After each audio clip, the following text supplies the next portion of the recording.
How's it going? All right, video number whatever. I have more than one video out there, but this is going to be my second in a sort of concentrated effort to teach the drums or parts of playing the drums in a video format that has 1, 2, 3, 4 cameras on it.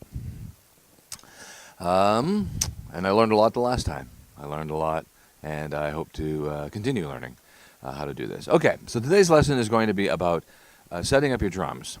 Now, previous video, which was kind of a fun one, is where I switched out from my 3-tom, 2-floor tom setup to one that's a little simpler. I still have the same number of cymbals, or approximately the same number of cymbals, but I have a different number of toms, really. So simpler may not be the actual right term. So for years, this was the drum set, where you had a snare drum, you had your first tom, you had your floor tom, and you had a hi-hat and maybe a couple of cymbals. Obviously, I got a couple more than that.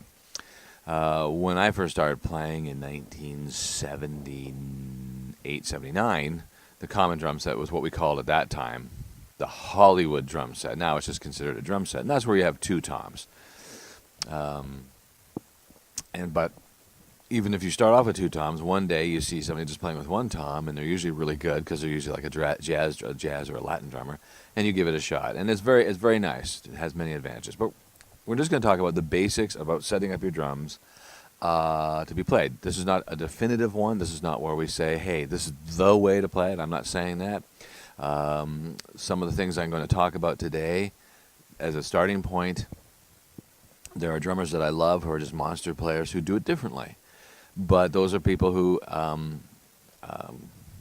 either found that worked better for them, or they did it a way that might have been, for lack of a better term, counter to sort of basic ergonomics, but they made it work. And I've seen some crazy things that people have made work, but I'm saying, hey, let's find a way of making it easier to start playing the drums, and then if you feel like you want to change from what we're talking about here, that's certainly a personal thing. And there's nothing really much more personal about the drums than setting them up, because everybody's a different height, different arm lengths, different leg lengths, different everything. But there are some basics that I'd like to hang on to. So those 2 basics are ease of play and avoiding extremes.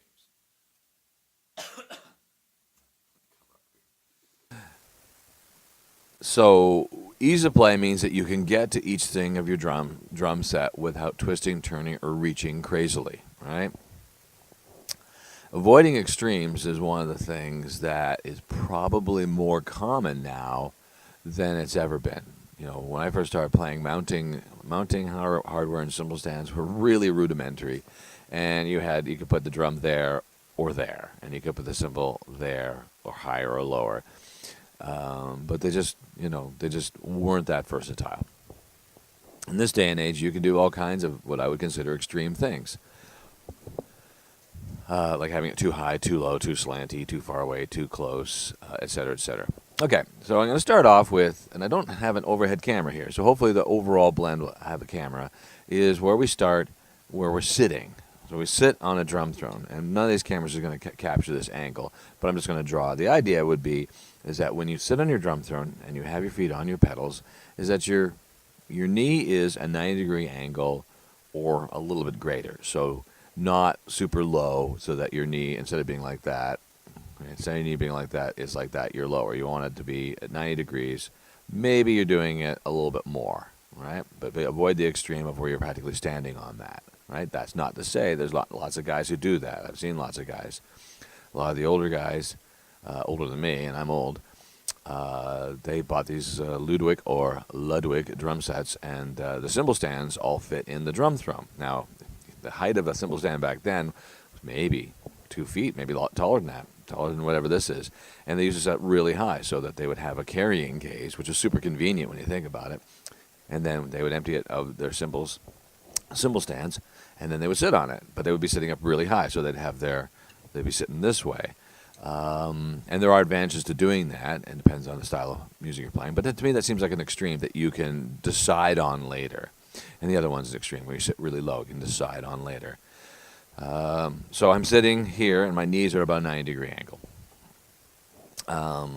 As I said in one of the videos before, we always think about the way the drums look from the outside. From the outside, say from this camera, the bass drum's dead center, and it faces out to our virtual audience. And any concert you go to, when somebody has one bass drum, it's pointed straight at the audience. And if they have two, then they're pointed straight at the audience. And I like that idea. That was one of the things about the double bass, is that you put your two bass drums this way, and you pointed straight at the audience, and your snare drum was right in front of you. So with the one bass drum thing, which is the most common thing to do now, it's always the most common thing, but with the invention of the double bass drum pedal, you see less and less of the two bass drum outfits. So now we're pointing our bass drum towards the audience, straight away from us. So we don't want to sit like this the entire time, so we have our snare drum in front of us. So here's my two knees, and here's the snare drum directly in front of us. Okay? So not off to the side. So that would be point one. Set your snare drum directly in front of you. Now, once you do that, you go to play it. All right? And sometimes, due to bad posture, which I will never lecture anybody about bad posture while playing an instrument, because I'm my own worst enemy for that, or bad hand position or whatever, or having the thing kind of set up funny, or just not being used to it. People will hit a rim, and their first reaction, especially in this day and age when we have these excellent snare drum stands that can go high and low and tilt and all that kind of stuff, is to lower it or tilt it, right? So they can have it up high and tilt it, so they're playing it like a dashboard, or they have it down low so that it's below their legs and they're sort of punching the side of their thigh or whatever. So that way I would consider those two things extreme. So if you think about snare drum stands that you couldn't really do that much with, that if you put them up too high, they'd be too wobbly, and if you put them too slanty, they'd fall out, we avoid that extreme. So what I'd like you to try, if you're new, just start with this and go with it, and then as you've been playing, change it. But if you hit the rim of the drum, let's just say maybe it's your arm, right? If I go like this, I can hit the rim. If I turn my hands a little bit, I hit the drum. So maybe you don't need to move it. So here's just a rule that we can start off with. Take the drumstick and put it in your belly button. So there it is like that. There's my belly button. Somewhere in that ballpark is my snare drum. If that sort of seems weird, like my belly button, that seems weird. If the top of the snare drum needs to just be a top higher than your thigh. So there's my thigh, and there's my snare drum, right? Right. If I do it any lower, then I'm punching my thigh, and I have to get in tighter here like that and get in here. And if I make it too high, then I have to pronate my shoulders, and none of those things work particularly well. Okay, I'm going to talk about the feet. So that's what that camera is going to cover. Excellent. Talking about the feet. So what I like to do is I like to have my two pedals equidistant on either side of the snare drum and right under my knees. So I don't want to be having my foot like tilted out like this. I want to have my knee over my ankle. If I was going to do anything, if that's my foot and that's my ankle, I might do that, but I never want to do that. I want my knee over my ankle, right? We're going to get some power that way. And we want them equidistant, so you want them the same. When you look down, it's just where your feet would be naturally, right? Most people, we don't sit with our legs off to one side. We don't. That's not comfortable, all right? So they're on equal sides of the snare drum, and they are equal as a nice even. So if I look down there, my two pedals would be like that. They wouldn't be like this or like this, right? Alrighty, so now we have our hi-hat and our snare drum. How high should you have your hi-hat? Well, this is another one where we have all kinds of extremes. You see how high this post is? I could literally have it up here.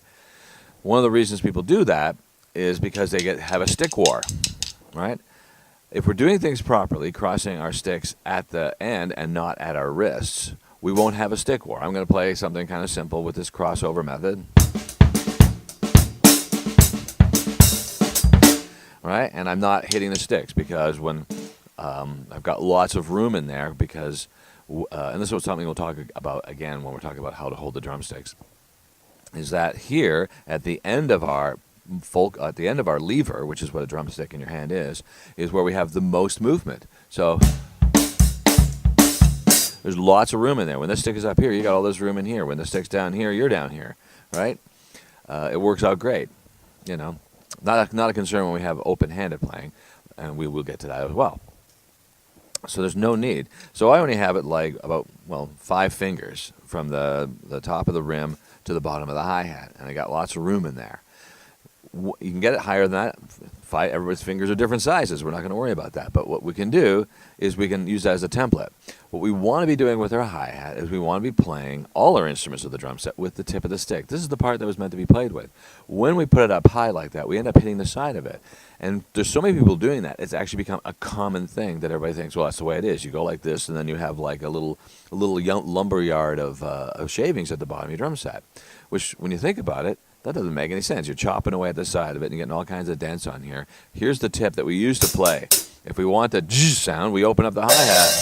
If we want the sloshing sound, we can still use that shank, but it doesn't. But having it nice at a nice height means we're 98% of the time hitting the tip of the stick on top of the hi-hat and not chopping away at the side of it, chewing away at our sticks, and quite honestly, in my humble opinion, getting a crappy sound, because they were never meant to be played this way. They're meant to be played that way.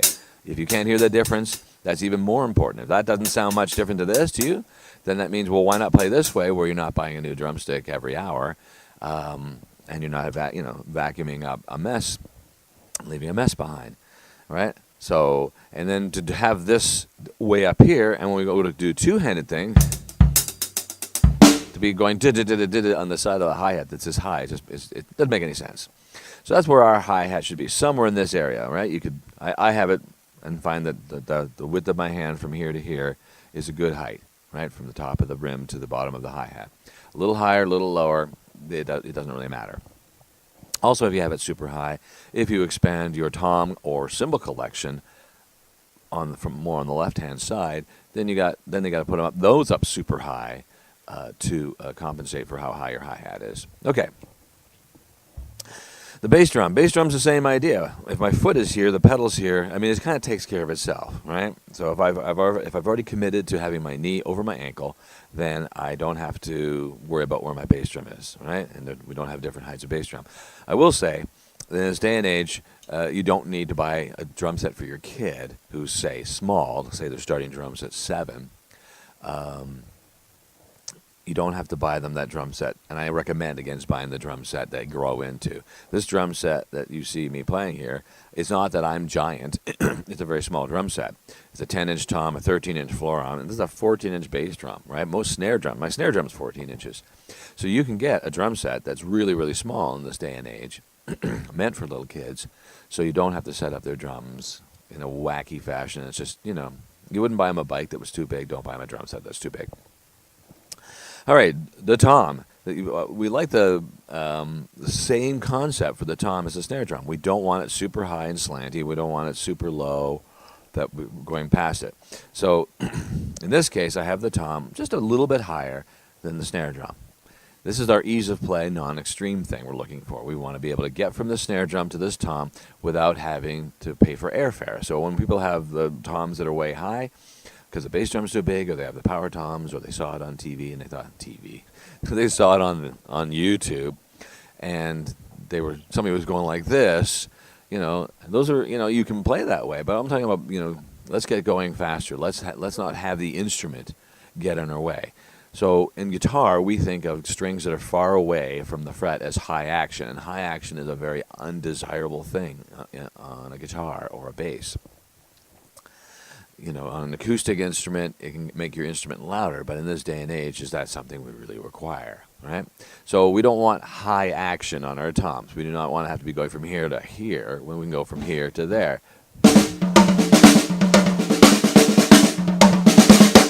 Right? And that allows us to get to that tom without working for a living. All right, the floor tom. Pretty simple again. We start with flat, and we start with it being around the same height as our hi-hat. Some people make it lower, some people make it higher. That really doesn't matter. We just don't want to have it, the extent and just we're avoiding extremes. We're trying to make our lives easier that way, okay? After that, we add in the ride cymbal. And if your drum set, most drum sets come with a crash ride, which is not my idea of a good cymbal. That's sort of a hybrid. It's either, they tend to be very bad rides and very bad crashes, but that's what they come with. And so we want to put it here on our right-hand side, and we want to be able to get it at easy, right? We want it to be ease of play and avoid extremes. So having it high and flat, which I've seen people do, has you have your elbow up here like that. Having it low, there's not much you can do, only so low you can get. So there it is, and there's that method. In this case, it's like 4 fingers between the top of my floor tom and the hi-hat, because we don't do a lot of this sort of thing anyways. It's not really an issue. I could actually have it lower if I wanted to.